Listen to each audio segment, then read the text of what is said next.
безусловно, являемся стратегическими партнерами.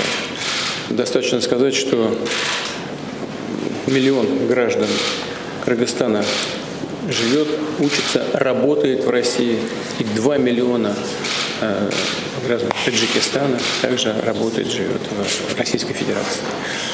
У нас очень близкие отношения по целому ряду направлений. Растет товарооборот.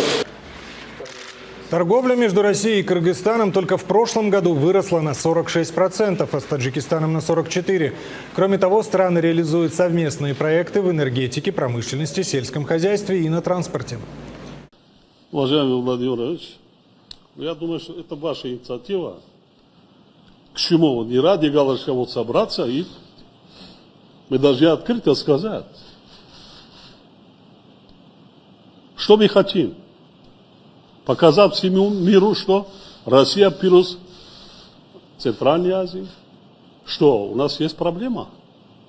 А действительно, оказывается, есть. У нас эти пятерки уже одни разговоры, одни информации, получение информации, выкачивание информации, показуха, никакого эффекта. Америка плюс Центральная Азия. Южная Корея плюс Центральная Азия. Япония плюс Центральная Азия. Скоро, наверное, Пакистан тоже Центральная Азия. Индия Центральная Азия. Кто остался еще? Япония. А? Что нам не хватает? Что-то не хватает. Что-то здесь мы не срабатываем. Как это было, главная причина развала Советского Союза. Я думаю, что вы не обижаетесь. Мы были свидетелями с вами. Я был свидетелем, как развалился.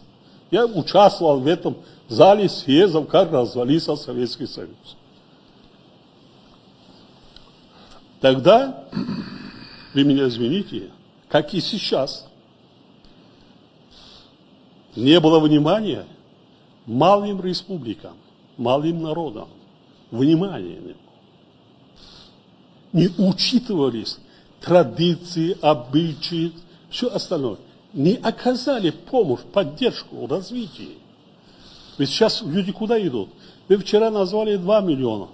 Это не... Я хотел, сегодня хочу сказать, не 2 миллиона. Это 2 больше миллиона наших граждан, которые вылетают в Россию не только на заработку. Заработка не больше 600 тысяч. Через вас вылетают другие страны. И вот посмотрим, в следующем году уменьшится на 50%. Потому что дорога закрыта. Вылетать не могут.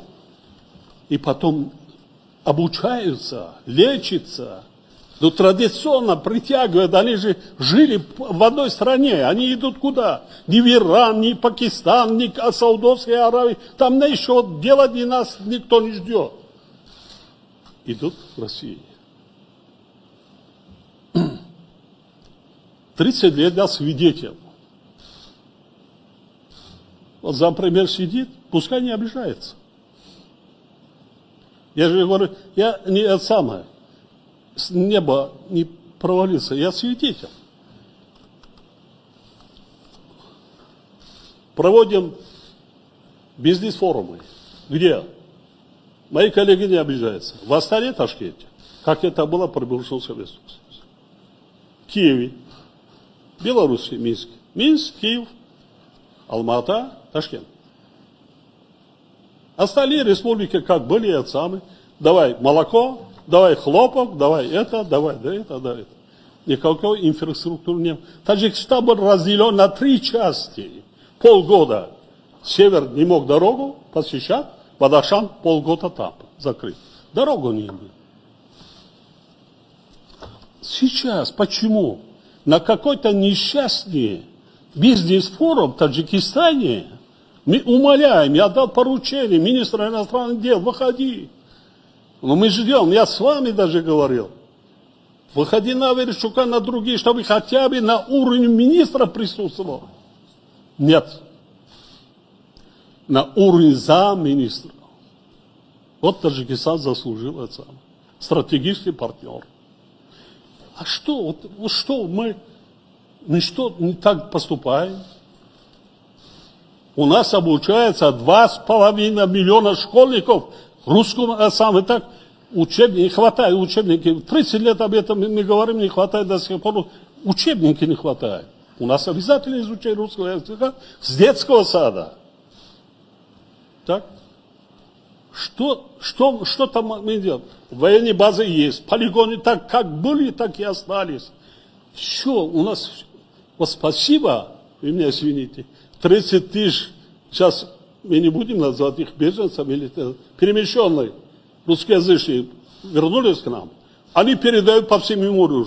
Вот это не мигранты, там и трудовые самые. Смотрите, вот мы в Таджикистане так, показываем по всему миру и передают из Таджикистана реальную информацию. Ну, из нас сделали так, что мы страны, которые, не знаю, да, мы малые народы. Нас не 100 миллионов, не 200 миллионов, но у нас есть история, культура, мы любим. Мы хотим, чтобы нас уважали. Ничего не надо. Уважали. Мы не нищие. Мы не нищие. У нас богатая страна. Запасы минеральных ресурсов больше, чем система Менделеева. Я свидетель, все бизнесмены из России только сливки. Что есть углеводородное сырье, нефть и газ интересуют их. Нефть и газ. Давайте, где нефть и газ там? А почему горнорудной промышленности, цветной металлургии, так? Драгоценные металлы, драгоценные камни, и очень много. И даже стратегическое сырье для военных, которых нет в мире. Я вам рассказывал, когда вы были у меня. По запасам Таджикистан занимает первое место. Никого не интересует. Ну давайте, вот мы собрались, давайте создадим условия. Где что-то мы нарушили, где-то мы с кем не так поздоровались. Ну здороваться будем. Но мы никогда не нарушали. Как бы всегда уважаем интересы своего главного стратегического партнера. Ну хотим, чтобы нас уважали. Мы хотим, чтобы наравне с африканскими странами, мы видим, с другими странами. А что, мы какие-то чужеземцы или какие-то самые, что ли? Ну давайте. И вкладывать много денег не надо вкладывать. Вот в наших странах. Да, надо вкладывать. Надо вкладывать. Миллиарды, которые можно это как бы за короткий срок окупается. Во всех сферах. Ведь наши трудовые мигранты к вам, выезжают к вам, они работают, а так просто не зарабатывают, они работают же. Пожалуйста, прошу вас. Добрый день, агентство ТАСС, Юлия Бубнова. Вы вчера проводили встречу с лидерами Киргизии и Таджикистана. Вот скажите, как она прошла и чего удалось достичь по ее итогам? Спасибо. Прошла конструктивно. Естественно, когда на достаточно горячей фазе находятся отношения, то найти какие-то точки соприкосновения непросто, но тем не менее, мне кажется, нам удалось это сделать. Во всяком случае, договориться о том, что будут предприняты все меры для невозобновления боевых действий. Первое. Второе, что очень важно, стороны предпримут необходимые шаги для возврата беженцев.